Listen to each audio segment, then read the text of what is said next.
Welcome back to Promoting This Is Why this. We Watch Movies. Oh, what are you doing? No, sorry, I had a thing pop up. Hmm. Go ahead. Hit it now. No, no, no. Welcome back to This Is Why We Watch Movies. I'm Brian, And I'm Landon. and today we have a bit of a nugget episode for you because last week was a bit of a monster to consume, I'm sure. So yeah, we're going to be talking about Springsteen, "Deliver Me from Nowhere." Do hmm you have the thing handy? I do actually. I was on top of it today. Yes. Yeah. Good job. So Springsteen Deliver Me From Nowhere is Bruce Springsteen's journey crafting his 1982 album Nebraska, which emerged as he recorded Born in the USA with the E Street Band, based on Warren Zane's book.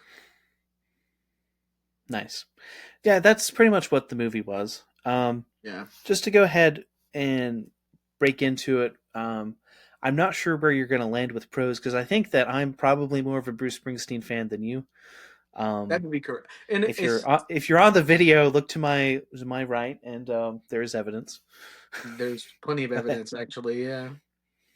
Yes. Um, so, just to start off with, the best part of the movie is probably the soundtrack.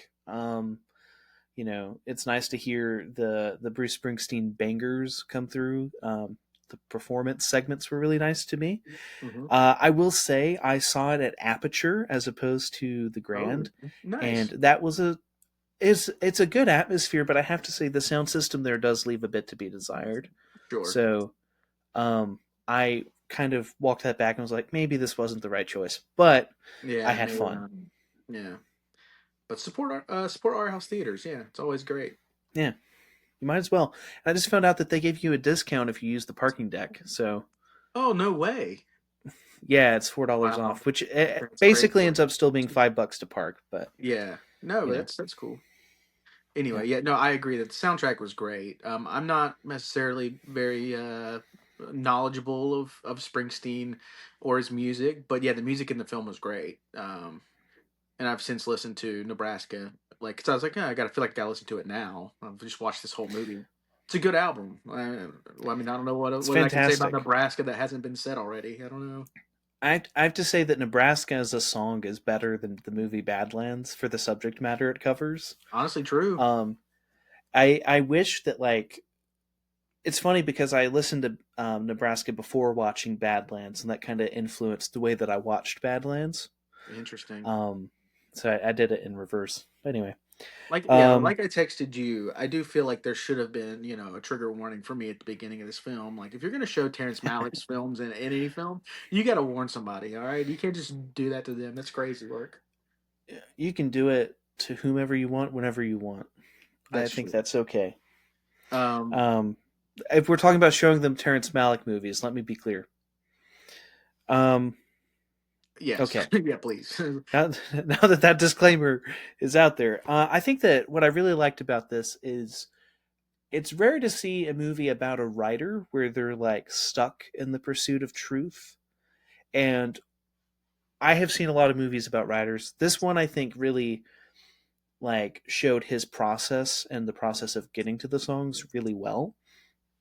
Um, I love that you just mentioned the Terrence Malick jump scare because like writing is a rabbit hole, and a lot of times movies don't show the rabbit hole part where Mhm. it's like I was watching a movie and then 2 days later I have this song or this book or poem or whatever, and it showed like the genesis of the idea through and through. Whereas like even though I talked about origin last episode, shows her writing, and we do have the genesis of that. A lot of it, she already knew what she was looking for throughout the whole film, or at least it shows that she did. And with this one, Bruce is exploratory, more being exploratory with his writing. So I thought that was really cool to see the pursuit of truth on screen. It's it's interesting, sure. I think it got a little bit repetitive for me, and I think some of it was a little bit like, come on, like he goes to the house and it's a mansion on a hill, and then he's like, I'm writing mansion on a hill now, and it's like, okay, I get it, I get what we're going for here, but like some of it The was just a muse little has come out. right. Some of it I'm like, come on, guys, let's we didn't need all this. I don't know. We'll get to that. We'll get to that. Yeah. Um, yeah. Do you have any more pros on you? Yeah, I mean, I think Jeremy Allen White is great. Like, it's the Are you reading my notes? no, I mean, it's every musical biopic these days. It feels like it's the same song and dance for me. It's like the lead performance is going to be great. I have no doubt of that. And then it's just like, what are they going to do around it? And some of them hit, some of them don't. Yeah, I watching the movie. I again not like a big Springsteen person. Not that it wasn't like I don't like it, just haven't listened to much of it. But like I was like, oh, this sounds a lot like Bruce Springsteen that I've heard. And I was like, maybe they just like kind of dubbed it or whatever. And no, he was singing it. He did it, which is impressive. Um, yeah. Well, like I haven't seen No Direction Home, and I was going to bring that up. I've still yet to watch the Bob Dylan movie, or is it a complete a unknown? complete I unknown. forget which Yeah, one. yeah, it's a No complete Direction unknown. Home is the documentary. I have seen that one, Hmm. but like I listened to the soundtrack at the very least, and I didn't think that Chalamet really sounded like Dylan through most No, of it. well, Whereas with this was convincing. yeah. Well, they're definitely very different things, and I think the movies are. They're in a way they're very similar. One of them I think was more effective for me, and we'll get into why here in a minute. But but no, I don't think Timothy Chalamet was going for a one-on-one, one-for-one like Dylan thing. I think he was trying to capture like an essence of Yeah. it, and I think he does that well. Not to get Well, into and the he didn't right on sound like now. Gene Wilder either. No, but let's not start with Wonka today. Um, how did we get here?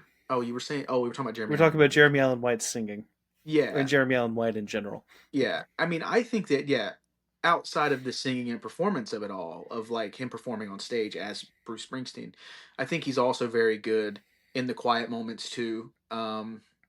Playing the guy who's trapped by by being at home essentially. Like he doesn't know who he is. He's trying to figure it out. And I think he captures that very well in the quiet moments that I think we get throughout the film.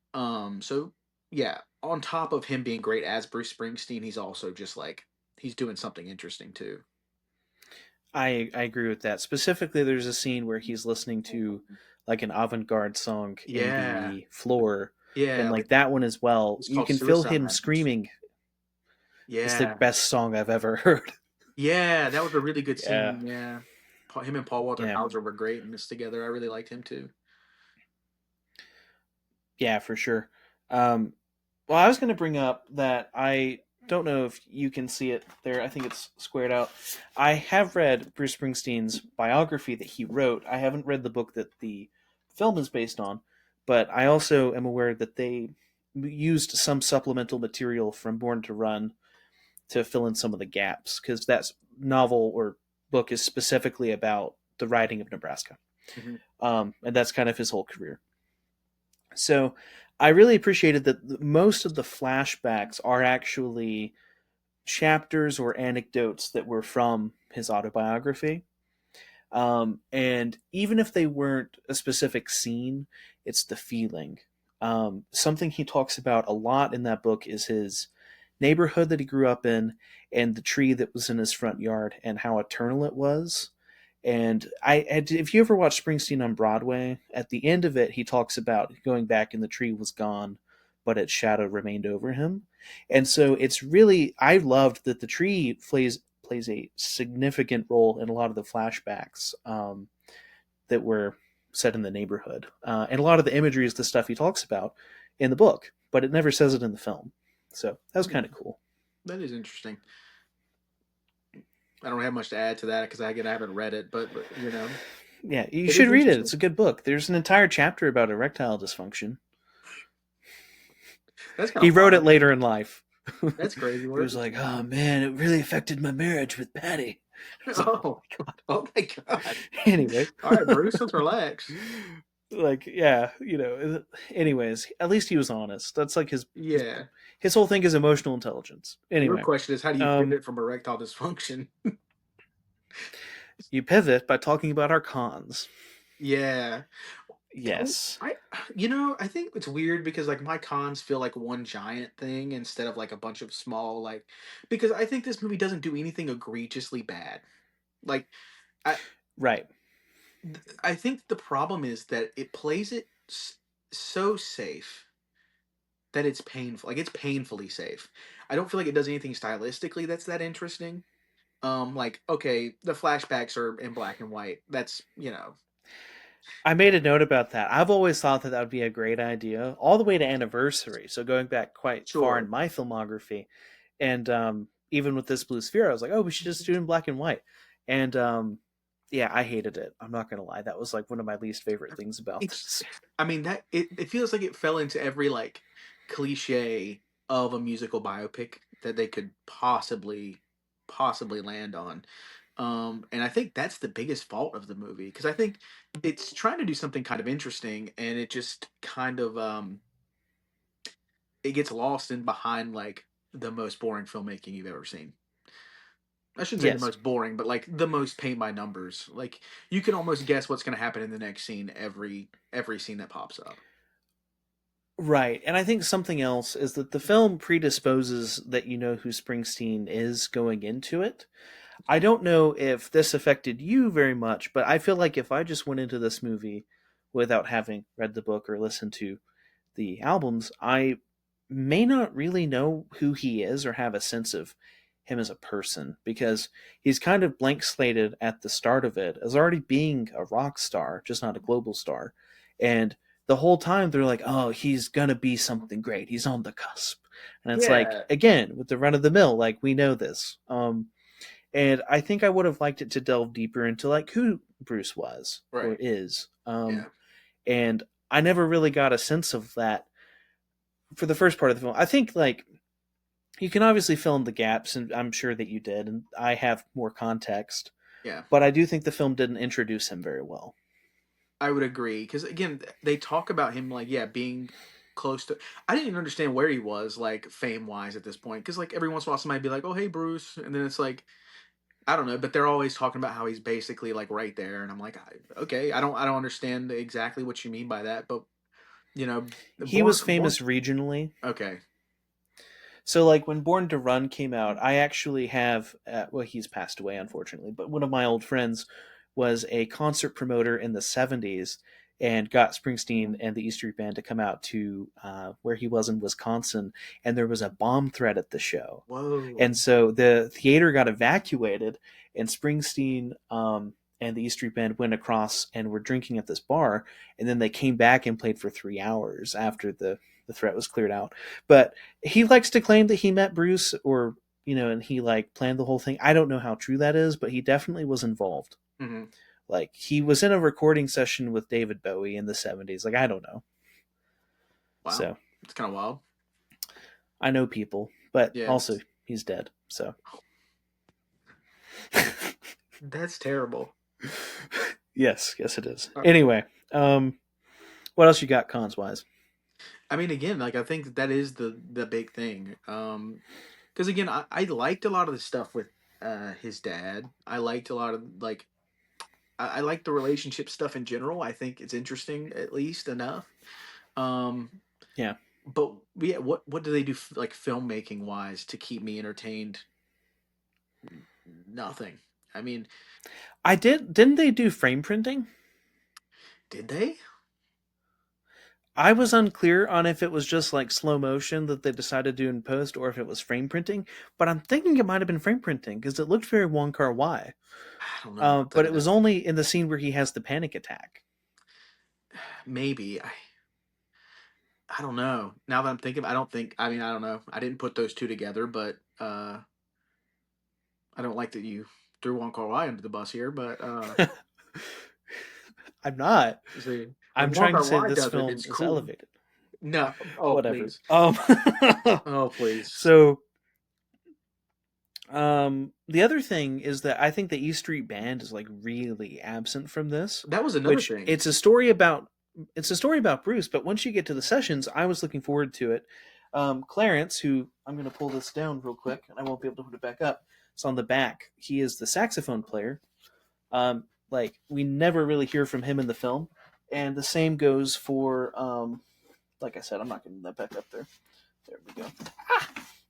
All right, and little Steven, who is the guitar player, and even Max Weinberg. I bet you don't know this.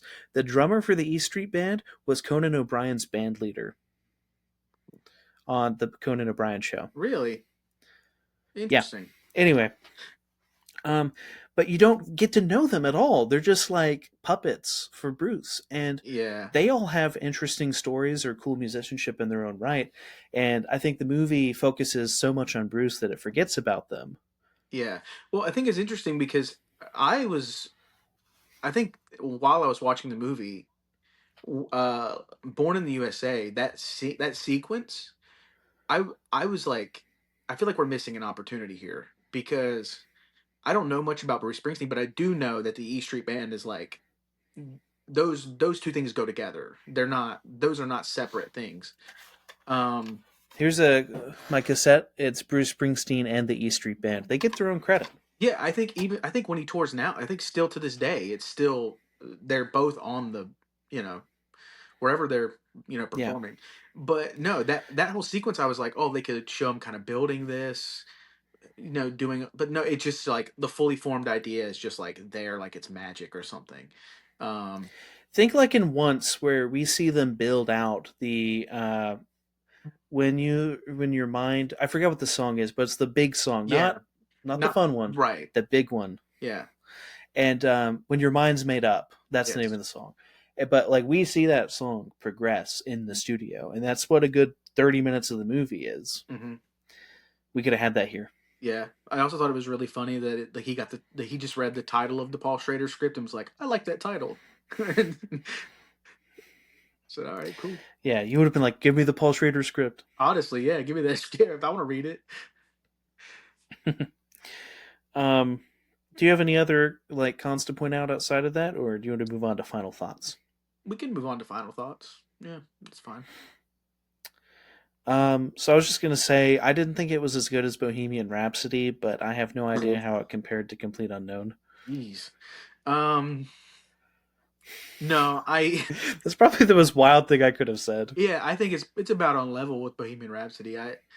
I'm not a crazy about either one of those. I liked Complete Unknown a little bit more. But not by much. It wasn't like it's leaps and bounds ahead of it. I just think that it was This ain't no walk the line. no, definitely not walk the line. Like, Excuse me. yeah, this is not that at all. I think there's been a couple of really interesting music biopics over the last couple years, and that have took big swings, including Better Man last year. That was like, we're gonna take Robbie Williams, we're just gonna make him a monkey, and like that was a really interesting thing. Like the movie was interesting itself, but it had a lot of flair. Like it that movie to me is the one that I'm like, if you're gonna go see a musical biopic, if you're gonna make a musical biopic, look to something like that or something like Rocket Man that like they do something so different, and makes it feel worth it and not just like, oh, we're just gonna tell you his story real quick in the most, you know, uh, throw it on like slap it on the wall, hope that it sticks kind of way. Um, My favorite of the past several years has been Weird the Al Yankovic story, okay, which, yeah, of course, was that one was a parody of biopics, and it had nothing to do with his actual life, and it was amazing. yeah.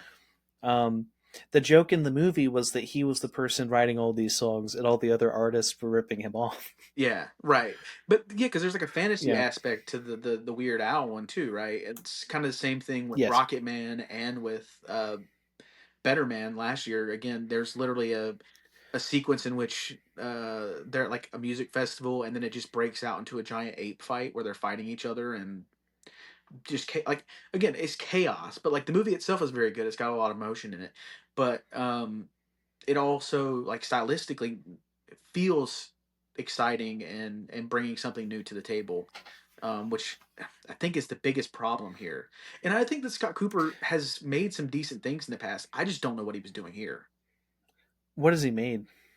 He made Black Mass, which was the Johnny Depp thing, but I think the big one he did Crazy Heart, the Jeff Bridges movie. Oh, the Jeff Bridges country music Yes, movie. yes, like that's a really Okay. yeah. He's done a couple of other things. Hmm. I can't remember now off the top of my head, but like those were like the last couple of things. Like Crazy Heart was the big one that like I think kicked everything off for him. Hmm. Um, Yeah, I don't think I've seen any of his work actually, but maybe I'll go watch Crazy Heart and see what I think. yeah, I Um, mean, I think the performance. It's another one of those things where like the performance is really good, but like I'm not sure if I'm bought in. I think it's a much better movie than this, but um, yeah, I don't know. Trying to think, there was something. Well, on a scale of 1 to 5, where have you landed? Um, I I landed at, oh gosh, what did I land at? I landed at 3 out of 5. Yeah, I put it at a 3.5 out of 5, but I think that difference is background knowledge on Springsteen Yeah, probably. entirely. Yeah, Because if I didn't have that, it would have been a 3. So yeah, that's fair. yeah, well, cool. Well, if you like music, I highly encourage you to check this one out. I think, I mean, obviously, you don't do this, but if you have Disney Plus and you didn't cancel it because of censorship reasons, it's gonna be on Disney Plus in a couple months. So Yeah, that's true. if you don't ever make it out to the theater, keep that in mind. Um, all right. Well, this month is November, and what does that mean, Landon? Well, I know what you're getting at, but I mean that means like Thanksgiving, um, and then It NaNoWriMo. means family time. Yeah, NaNoWriMo, which it's not called that anymore I for know. legal That's reasons. so lame. Well, do you know why it got pulled? No. There were like child predators in the forums, and the company didn't do anything about it, Nope. so it got shut down for that reason. Never mind. It's not Yeah. lame. Yeah, let's move that. Let's move It's along not. from Yeah, NaNoWriMo. it's a good thing. I think now it's the November Novel Challenge or Okay. something like that. Okay. Yeah. I've been seeing ads for it. I'll put a link to it in the description in the show notes. But essentially, it's a challenge to write a 50,000 word, not page, 50,000 word novel in 30 calendar days, and it's also a challenge by choice. You don't have to make it there. This year, I really want to participate. I'm kind of being like Landon. You should participate too. Um, I'm not even going to try and do a full novel. I want to hit like a 15,000 word Yeah. short. But I thought it would be fun to pitch to each other what we might write for this, and maybe check back in a couple episodes and see where we land. Wait, hold on. So, Is there a prompt for this though? Like, don't they normally have like a? no, Oh, okay. It can be anything. no, for this, it's anything. They just want you to write. Okay. Yeah. Um. So yeah, would you like me to go first, or would you? Yeah. Go ahead. No, that's fine. All right. So I've been having this idea about a train for quite a while. I like trains. I like. This is the most autistic rant I could have given. Yeah. No. I mean, go ahead. I'm excited to hear this. Like, Excited to hear about your I trains. like the trains. And so I've had an idea for like a meet cute on a subway for quite a while, but I couldn't figure out what to do to justify like the subway train ride meet cute sort of thing. It was always like kind of weird. But then I had this idea of sci-fi romance meets To Kill a Mockingbird, and so I think I'm going to try and undertake this, and it might be misguided, but essentially, this guy is riding on the train to work every day in the near future, and he sees this lady. He's always nice to her, um, and he's like trying to kind of work up the nerve to ask her if like they could get off the train and go get coffee.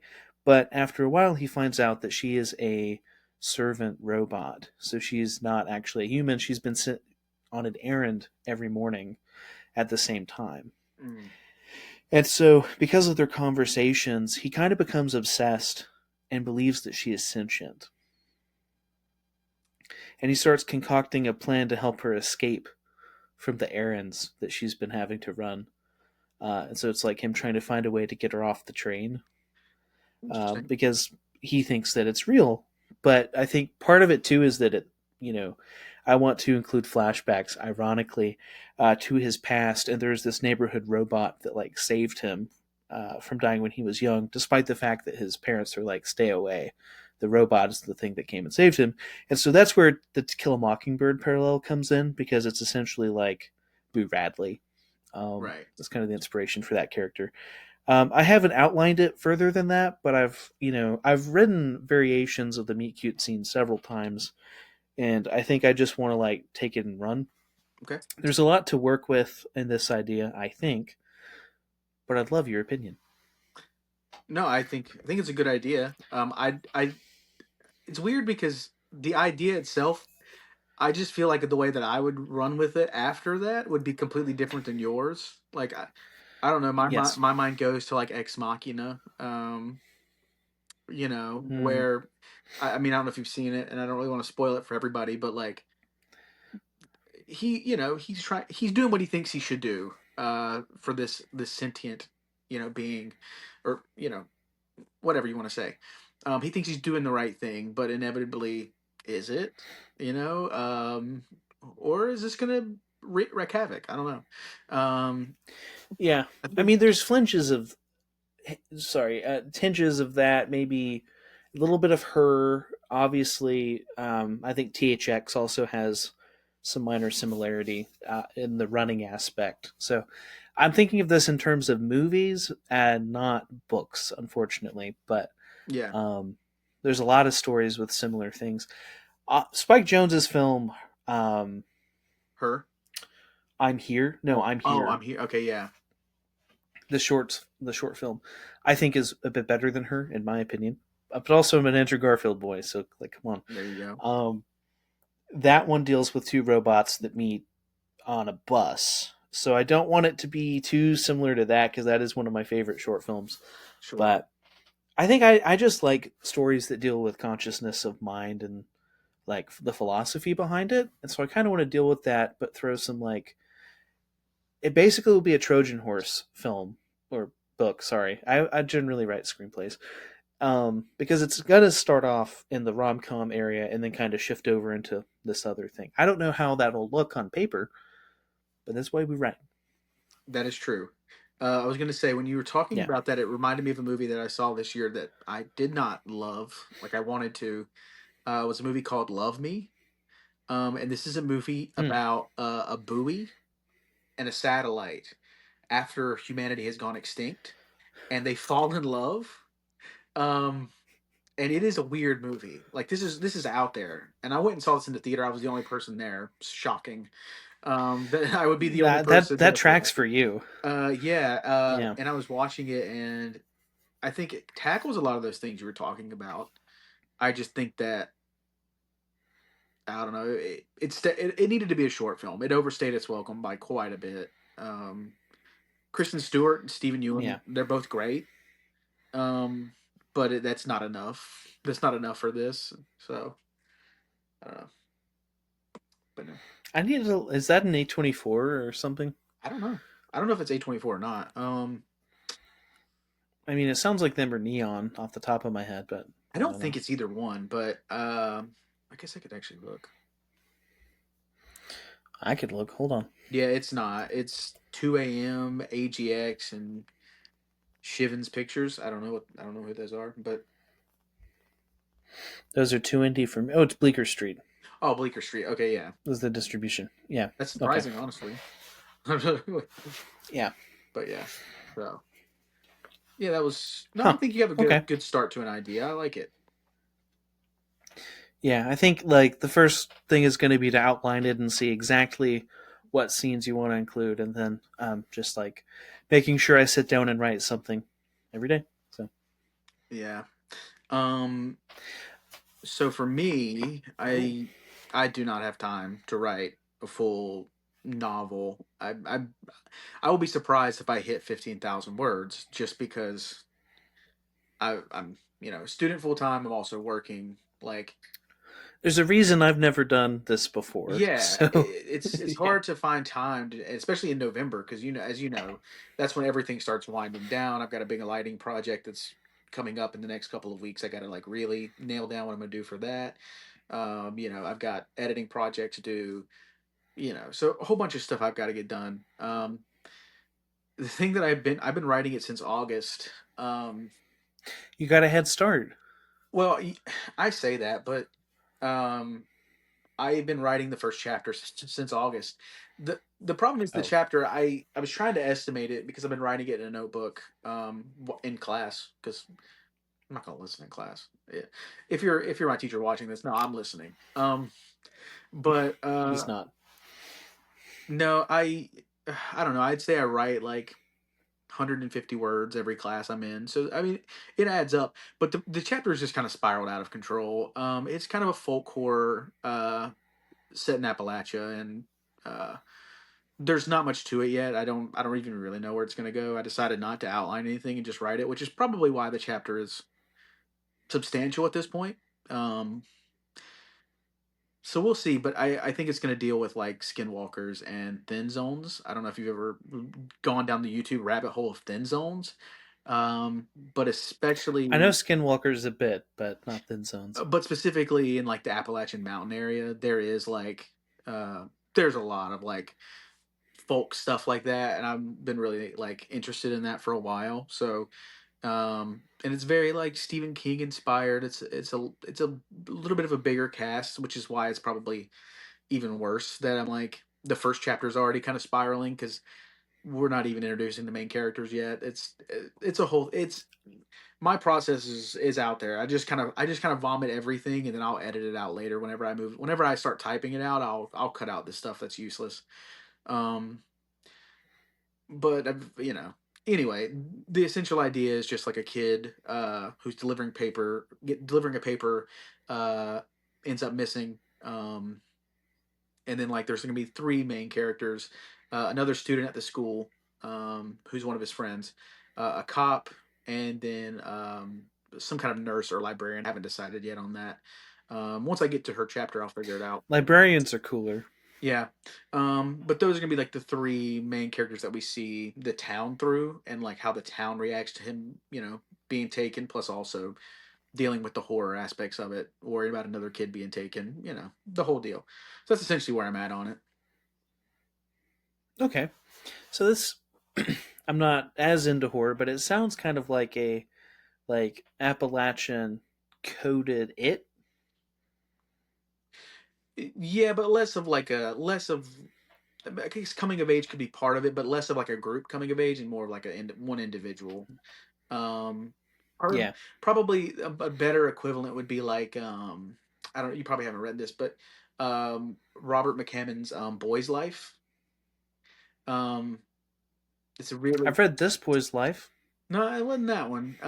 But that one deals with like a kid growing up in a small town while also dealing with a force that he doesn't necessarily understand or nobody else seems to be paying attention to. I would say it's probably closer to that, even though it's going to be drastically different. Hmm. But that section of the story will feel like that, I guess I should say.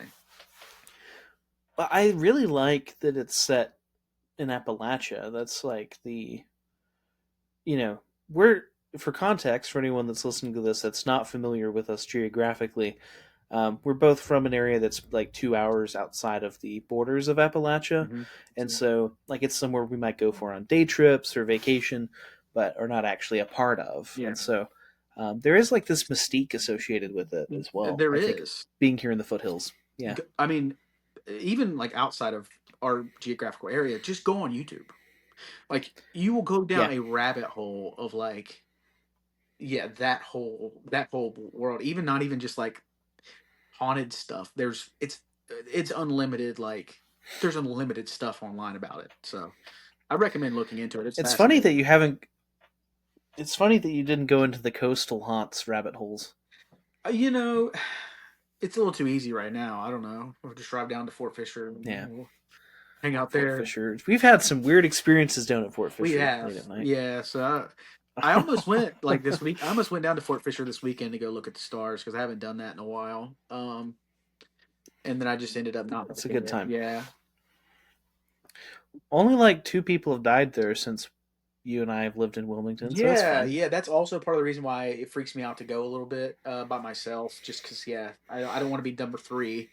Um, yeah, on top of I am number four. yeah, on top of the spirit aspect of that whole thing. Yeah, I don't want to. Anyway, not to get into that too much, but no, Yeah, that's the idea. That's where I'm at. And again, I don't know how much time I actually have to write, but if I do get some chapters done, then that would be great. Like I would love to get more done if I can just find the time. yeah. No, I'm intrigued by it on several fronts. Also, I don't really understand what the thing were because initially I was thinking like cryptid kind of stuff, but you're talking about what was it again? The skin thing? Oh, skinwalkers. Yes. What is that? Okay, that's more of like a. I think that's probably more linked to like Native American lore. Um, Okay. but essentially, they're like almost like shapeshifters. Essentially, a lot of them are attached to like the image of like a deer. So a lot of them have like antlers and whatnot. So Like vampire? like yeah, like vampire. I yes, Yeah. that's crazy work. But yes, I think that might like Did that's kind that essentially kind of looks a similar thing to that. And I could be totally like off base on that, but that's kind of where I'm at on it. Yeah. did I tell you that the producer of Vampire followed me back on No, Letterboxd? that's awesome. No, I It didn't log is. it yet, And actually. because he well, and he'll follow you back. There's only like 6 logs for that movie. But yeah, I didn't follow him actually. I just liked the movie and then I got a follow the next day. So, That's um awesome. but no, it's kind of Each cool more cuz beer is like, funny. the guy from Vampire, I guess. Also, it's crazy that Greg Sestero was the narrator of that movie. I did not even know that until you just said it. I did not even like. That's He was in the credits. I don't know. I guess I The wasn't guy thinking. at the end that was like, I'm the one that was the little boy, and when it cuts to the future, and he's like, not again. That was Greg Sestero. That's crazy. I think I said it to Quinn at the festival, and that would be why he didn't hear I it. do guess it kind of makes But sense. Like this feels like something yeah, he would be involved in. I don't know. yeah, no, he's got a sense of humor about it. Yeah.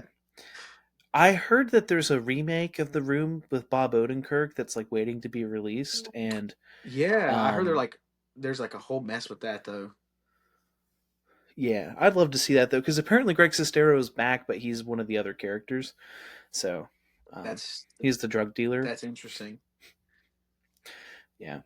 Anyway. Anyways, well, that kind of devolved, but that's what we might be writing, or Yeah. might not. We'll see where we're Um, at. but just a little tunnel vision into what exactly we do with our creative time. Yeah. There is a very famous contemporary Christian music writer.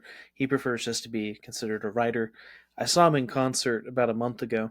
Um, and, anyways, the point of this story is that he did a thing yesterday where it was text me and I will respond on his fan club. So I texted and I said, "How do you deal with writer's block, and what do you read when you're needing to feel inspired?" And he said, "Dylan Thomas. Read Dylan Thomas.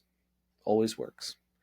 And then he said, "Writer's block is just you being a jerk to yourself. Don't be a jerk." It's kind of true. And I was like, "Well, thanks." I was like, "Well, thanks, bro." I think it's a mixture of that and like So undiagnosed ADHD. Like yes, I think yeah. Well, there's that that's too. probably the thing that kills me the most is just like having the inability to sit down and focus on something unless I'm like forced to be in a classroom, you know? And then I can get some Yeah. words Well, out. that's the thing about with screenwriting short stories and poems. I was okay with writing and getting stuff done, but it was when it was in the context of I have a deadline for class. So I'm like, I want to get back into doing it for fun and not have to. But it's hard to find that motivation when normally it's like I had to. Yeah. So, but it's like I want to. So why am I not? It's Yeah. because I'm being a jerk to myself. That's true. Yeah. Yeah. Well, anyways, I think that brings us to the end of this episode of This Is Why We Watch Movies. Yeah. Much shorter than last time, Yeah. um, and that's a good thing. But as always, you can follow us at TIWWWM Pod on your favorite social media channel, and there may be an update, there may not. It's hard to say. Sure. Um, yeah. All right. Bye.